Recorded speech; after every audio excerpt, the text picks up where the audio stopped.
I knew I wasn't meant to be there. Not really. It was clear the moment I stepped into that grand hall, the laughter and chatter around me like a distant hum. The high ceilings echoed with the sound of clinking glasses, but I was invisible. No one acknowledged my arrival. Not the photographers who were too busy capturing the perfect smiles, nor the guests who mingled and exchanged pleasantries as if I didn't exist. The invitation had arrived late, but it wasn't lost. No, just forgotten. Or maybe I was simply an afterthought. A card, printed hastily, unsigned, arrived in my mailbox with a vague mention of a family celebration. There was no mention of dress codes, no personalized greeting, not even an address to my role, just a name, Margaret Ellis. It was as if I were a distant relative, a random guest, someone they had to invite but weren't really interested in seeing. But I already knew this wasn't about honoring a family legacy. It was about erasing me. I had been excluded long before that card arrived. Joel stopped responding to my questions about the seating arrangement. Malene told me not to worry about helping with the menu, and even the florist, whom I offered to pay for, never returned my calls. And still, I swallowed my pride and paid for the venue, our old farmhouse with a vineyard backdrop, a place that held memories of Henry and me, a place I thought would mean something to them too. 50 years since our wedding. It should have been a celebration, a gathering to honor a life spent building a family. But it wasn't. Not for me. I stood in front of the mirror that morning, holding the dress I'd saved for, a midnight blue silk number. It wasn't too flashy, just flattering enough for a woman my age. Tailored. It wasn't about looking young. It was about looking real. Looking like someone who had lived, someone who deserved to be seen. Patty, my neighbor, had offered to drive me. "It'll be good for you," she said, as if she could sense what I was feeling, though I hadn't voiced it. But I declined. I needed the silence of the road, the quiet hum of the tires against the pavement. When I arrived at the venue, the parking lot was already full, rows of black SUVs and polished sedans lining the gravel. My little Honda stood out, but I didn't mind. I'd paid for some of those shiny cars, the graduation gifts, the wedding gifts, the bailouts. They didn't know that, of course. They never asked. They didn't care. Inside, the smell of roses and catering grease filled the air. I walked past groups of laughing guests, careful not to look like I was searching for someone. But I was. I was looking for my children, my flesh and blood, the ones I had nurtured, fed, forgiven. I didn't see them. Someone eventually pointed me toward the back patio. That's where the older guests were seated, as if we were a distant relation, someone to be managed with care. I stepped outside, the cool September air brushing my skin. The table was set with 3 women I didn't know, both in their 70s. One wore orthopedic shoes and coughed into a lace handkerchief, the other fiddled with her oxygen tank. They didn't speak to me. They didn't need to. We had all been placed here, as if we were invisible, as if we didn't belong. A server brought water, no wine, no hors d'oeuvres. "Dinner starts at 7, she chirped. "You'll be called in?" Called in like we were backstage. I pulled my shawl tighter, the weight of the evening heavy in my chest. I stared up at the sky, pale and indifferent. That's when I knew, not suspected, knew. They were ashamed, not of what I had done, but of who I was, of how I looked, how I sounded, how I didn't fit the new narrative they had built for themselves. This evening wasn't about honoring the past, it was about erasing it. It was about erasing me. I stood up, not in a rush, but with clarity. I didn't have to be here. Not in this place. Not among these people. I walked back to the gravel driveway and pulled out my phone. "Yes," I said to the woman on the other end. "This is Margaret Ellis. I need to cancel the remaining transfers scheduled for this week, and I need to make an appointment with Mr. Kellerman to revise the account access." She asked me to hold. I stood there in the fading light, the soft jazz floating from the speakers behind me. I had built so much in silence, a home, a business, a reputation, a family, and silence was how they had tried to erase me. But I wasn't silent anymore. I didn't drive home right away. Instead, I sat in the car, the engine off, hands resting on the steering wheel. I stared out at the vineyard, my money leasing the land.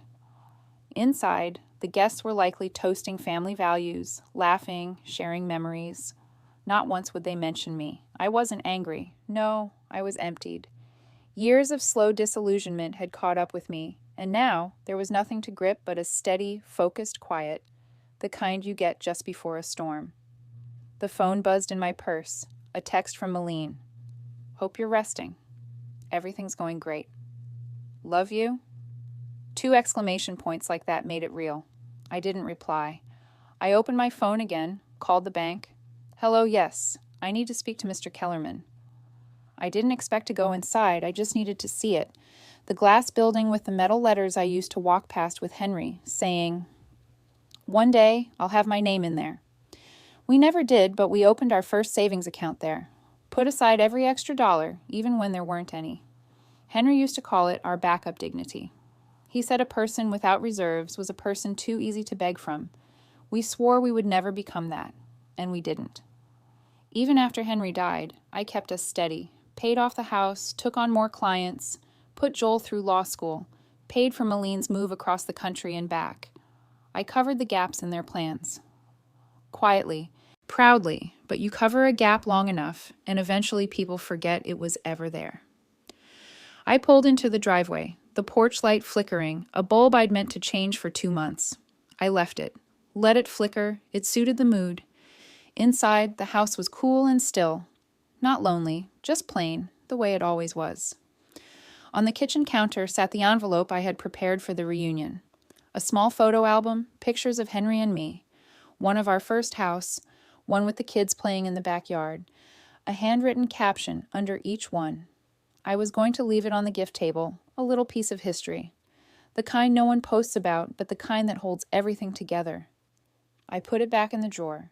The next morning, I called Mr. Kellerman's office, booked the earliest appointment possible. Yes, I said calmly, it's urgent. I also called my lawyer. Then I made tea, sat on the back steps, and watched a squirrel dig through my garden like it had a right to. Maybe it did. Maybe everyone was just taking what they could before the ground froze. Halfway through my cup, my phone rang again. This time, it was Nora. "Grandma," her voice always softens me. "She's Joel's daughter, but she never learned that distance he wears like a cologne. She's 25, kind, freckled, and honest in a way most people forgot how to be." "Hi, sweetheart. I didn't see you last night," she said gently. "Were you there?" I hesitated. "I was," I said briefly. "Oh." She was quiet for a moment. "I was looking for you. I thought maybe you were just sitting somewhere with the cousins. I saved you a seat." That almost did it. Almost cracked the hard shell I had built over the last 24 hours. But I held steady. "I left early," I said. "Didn't want to intrude." She didn't respond right away. "Grandma," she said finally, "what's going on?" And I almost told her everything, almost let it spill. The seating arrangement, the bank calls, the years of being ignored, used, tolerated, but I stopped myself. She wasn't part of that. I wouldn't put that weight on her. "I just realized something," I said. "And once you realize something, you can't pretend you don't know it." Another pause. "Is this about the table?" she asked. "They told me you were at the quiet table, but I didn't understand why." I smiled despite myself. "It's not just about the table, darling. It's about all the tables. All the times you're not really invited to sit, just expected to fill space." "I don't like that," she said. "I don't like that at all." "I know," I said. "That's why I'm telling you." She hesitated, then added, "Are you okay?" "Yes," I said. "I really am, and I meant it." By Thursday, the whole thing felt like a story that had happened to someone else. The phone stayed quiet. No calls from Joel. No messages from Malene. Nora had sent a short check-in that morning. "Thinking of you. Call if you want company." I hadn't replied yet. Not because I didn't want to, but because I wasn't ready to soften again. I had work to do. At exactly 9:25 a.m., I walked into the bank. Mr. Kellerman was already standing when I entered his office, smiling politely in that way people do when they know you have money, but they don't quite understand how. "Mrs. Ellis," he said, extending his hand. Please have a seat. I set my purse beside me, and folded my hands in my lap. I need to go over a few things, I said calmly.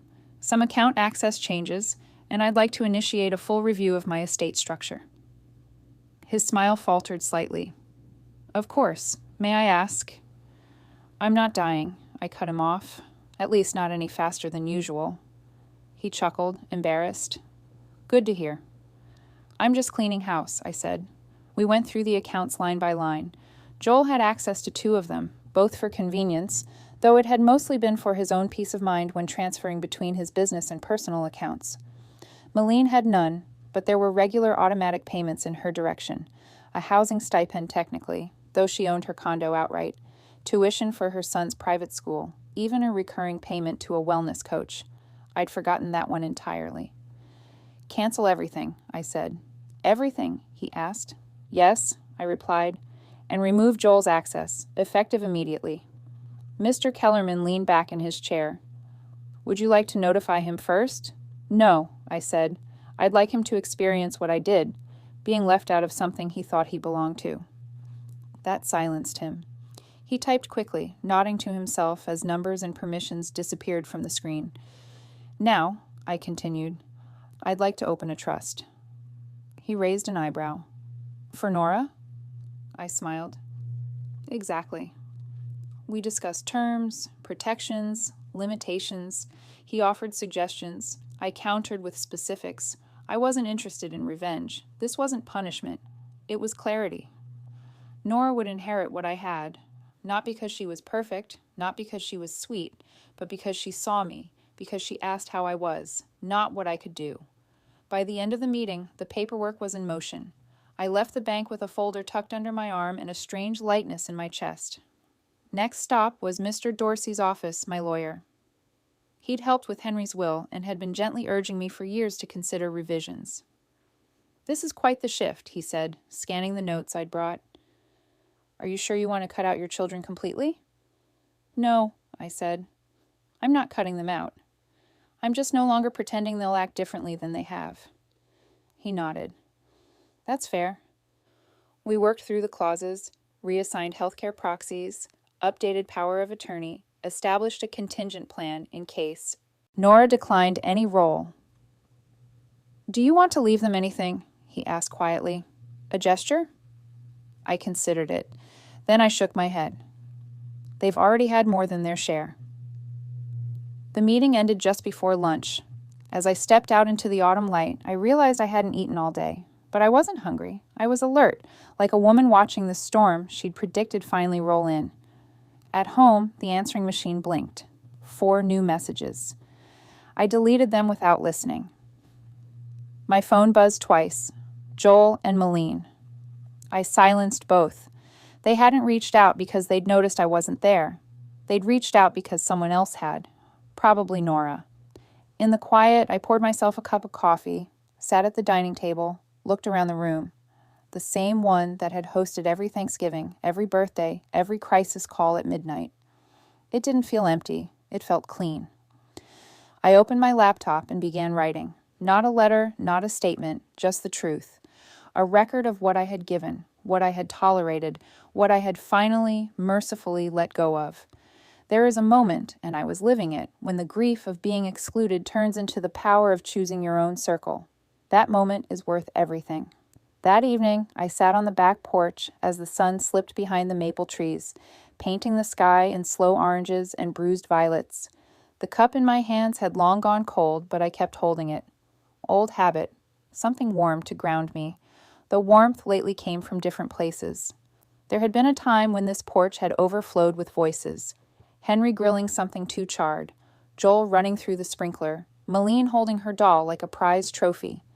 I remembered those summers like pressed flowers, delicate, beautiful, and already dead. Now the only visitor was the wind. I should have felt sad. And maybe part of me did, but mostly I felt awake. Awake in a way I hadn't been in years. At exactly 6:42 p.m., the doorbell rang. I wasn't expecting anyone. I rose slowly, my back stiff from the chair, and walked to the front. Through the curtain, I saw a figure I recognized immediately, Nora. She was in jeans and a navy sweater, hair pulled back in that way she always wore when she was serious. She didn't wave, just waited. I opened the door. "Hi," she said softly. "Come in," I replied, stepping aside. Inside, she stood uncertain for a second, then set her bag down and looked at me. "I hope it's okay I came," she said. "Of course it is." She trailed off. "Dad and Aunt Maddie are both calling me nonstop. I think they finally realized you're not answering." "Let them wonder," I said simply. Nora sat at the kitchen table, glancing around like she always did, as if looking for some childhood echo. The cookie jar, the bowl of caramels, the scent of lemon cleaner. She grew up in this house in pieces. Weekends, holidays, random overnights when her parents were overwhelmed. But she always remembered. "They're saying something's wrong," she said. "They told me I should talk to you. Maybe you're upset that they're trying to reach you."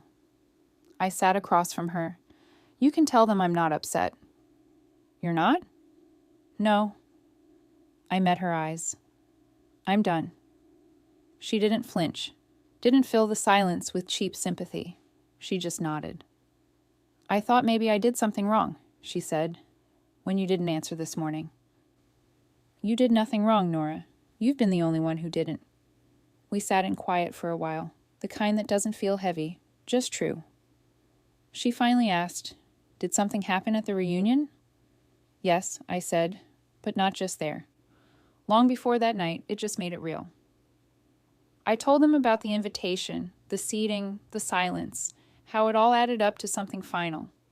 "And now," I said, "I've changed my will, canceled the payments, closed the doors I should have closed long ago." Nora's eyes widened slightly. "You did all that in 1 week." "It didn't take a week," I said. "It took a lifetime. The decision just came on Thursday." She didn't cheer, didn't gasp. She just said, "I'm glad you're doing what feels right."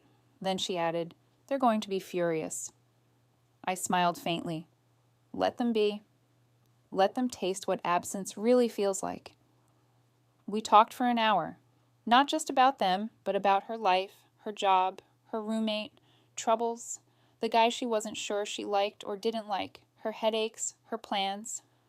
I listened, really listened, because I wasn't distracted by resentment or expectation. I was just there, present. When she stood to leave, she looked at me for a long time. "Do you want me to come back tomorrow?" she asked. "Yes," I said, and I meant it. She hugged me tight, her grip stronger than I remembered. Or maybe I was just noticing more now. I held her longer than I'd meant to. After she left, the silence returned. But this time, it felt earned, not inflicted. The following morning, the house felt different, quieter, but not in the way it used to be. It wasn't that oppressive silence that comes from having to wait for someone to notice you. It was peaceful, almost like I was stepping into a new chapter. I made my coffee as usual, but this time, it tasted richer. I didn't rush, didn't check my phone. I wasn't living for anyone else's approval anymore. The phone buzzed once, then twice, both from Joel and Malene. I didn't respond. Not yet. Let them feel the absence. I had made my decisions, and there was no turning back. At 9:30, I sat in front of my computer and opened a folder labeled Family Records. I hadn't looked through it in years, not since Henry passed.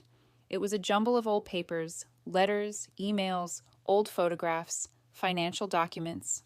I started to sift through them slowly, taking my time, feeling the weight of each document.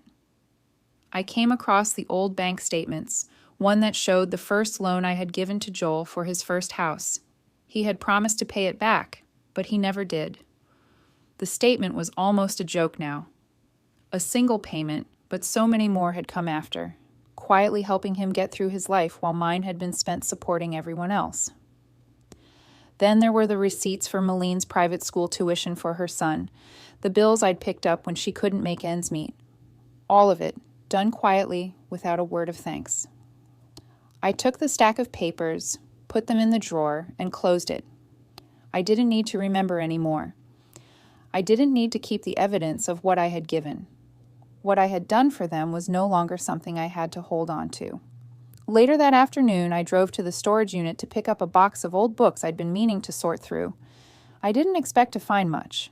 Just a few old family heirlooms, things Henry and I had kept from our travels, souvenirs from trips we'd taken before our world started to shrink. But when I opened the box, I saw something unexpected. The letter I had written to Joel and Malene years ago, after Henry died, when I had tried to explain to them how important it was that we stay close, that we care for each other. I hadn't realized I'd kept it. But there it was, a tangible reminder of a time when I still believed that my love and sacrifice could hold us together. I pulled the letter out and read it again. It was full of hope. Hope that they would understand, that they would change, that they would see me. Not just as a provider, but as a person. But they hadn't. They hadn't even tried. I stood there in the dim light of the storage unit and let the letter fall into the trash bag. It was time to let go of that hope, to stop pretending that things would change. I wasn't angry. No, I was just tired. So tired of trying to fix something that wasn't broken, but rather had never been whole. I took the letter back to my car, leaving everything else behind. I didn't need to cling to the past, not anymore. That evening, I sat on the porch with a glass of wine, watching the last of the sunlight disappear behind the horizon. The wind had started to pick up, rustling the leaves of the maple trees. It was a good night for reflection, for letting go of all the years I had spent waiting for something that never came. And then the doorbell rang again. I wasn't expecting anyone, but I walked to the door anyway. When I opened it, there stood Joel. His shirt was wrinkled, his face drawn, and he looked older than the last time I saw him. But there was something else there, something new in his eyes, a weariness I had never seen before. He stood in the doorway, unsure of what to do next. "Mom," he said softly. I didn't invite him in, didn't offer him tea or a seat. Instead, I stood there, holding the door open, just enough for him to know he was welcome, but not enough for him to feel like he could just step in. "I've been calling," he said, his voice almost pleading. "I know." He paused for a moment, his hand resting on the doorframe. "I don't know what happened or when it started. I feel like I've lost you, and I don't know how to fix it." I didn't answer right away. I wasn't sure what to say. There was so much I could say, but I needed to hear what he was going to say first. I needed to know if he had really seen it, if he understood. "I didn't mean to push you away," he continued, "but I guess I was too focused on everything else to see what I was doing. I just thought you'd always be there." "And that's the problem, isn't it?" I said quietly. "You thought I'd always be there, but I wasn't really there, was I? I was just the person you could always lean on, the one who would clean up the mess without a word. But when was the last time you asked me how I was? When was the last time you really saw me?" Joel stood there, his shoulders sagging. "I'm sorry, Mom. I know I've taken you for granted." I shook my head. "It's not enough to say you're sorry. You have to show it. And that's what I've been waiting for. To be seen. To not be just the one who cleans up the mess. I don't know what to say." "You don't have to say anything," I replied. "Not right now. I just want you to understand something, Joel. I'm done. I'm not angry, but I'm done pretending. I'm not your safety net anymore. I'm not here just to bail you out when things get tough. I've been doing that for too long, and I'm done." Joel opened his mouth to say something, but I stopped him. "You're not going to lose me, but I'm not going to be the person I've been. The person who gives and gets nothing in return. That's not who I am anymore. I've spent too many years putting everyone else first, waiting for things to change, waiting for you to see me. But now I'm seeing myself, and that's enough." He stood there for a moment, silent. His face had softened, but I could tell there was still something in him that hadn't quite reached the place I had. He hadn't fully grasped the weight of what I was saying. "I'm not closing the door on you, Joel," I continued, my voice steady. "But I'm no longer holding it open. You're going to have to find your way to me, just like I've found my way to myself." With that, I closed the door, not in anger, but in peace. I didn't feel the need to explain further. He had heard me. I had said what I needed to say. The next morning, as I sat in the quiet of my kitchen, sipping my tea, the phone rang again. This time, it was Malene. Her voice was tentative, softer than it had ever been. "Mom, we're worried," she said. "We don't understand what's happening. We just want to make things right." I didn't say anything at first. I just listened to her words, trying to hear past the surface, trying to understand what she really meant. "Do you really want to make things right, Malene?" I asked after a long pause. "Yes," she said quickly. "I do." "Then you have to stop pretending. Stop pretending that I don't have a voice, that I don't have needs of my own. Stop pretending that you've done enough for me. I've been silent for far too long, and now I'm done." There was silence on the other end of the line. Finally, she spoke again. I don't know what to say." "You don't have to say anything," I replied. "You just have to show me. But until you do, I'm not available, not in the way you expect me to be, not anymore." The conversation ended quietly, and I felt a strange peace settle over me. I had done it. I had made my choice, and it felt right. Later that day, Nora came by again, as she always did now. She didn't ask questions, didn't push me to explain. She just sat with me, her presence filling the spaces that had once been filled with silence. "I'm proud of you," she said softly. "I'm proud of me too," I whispered. And for the first time in a long time,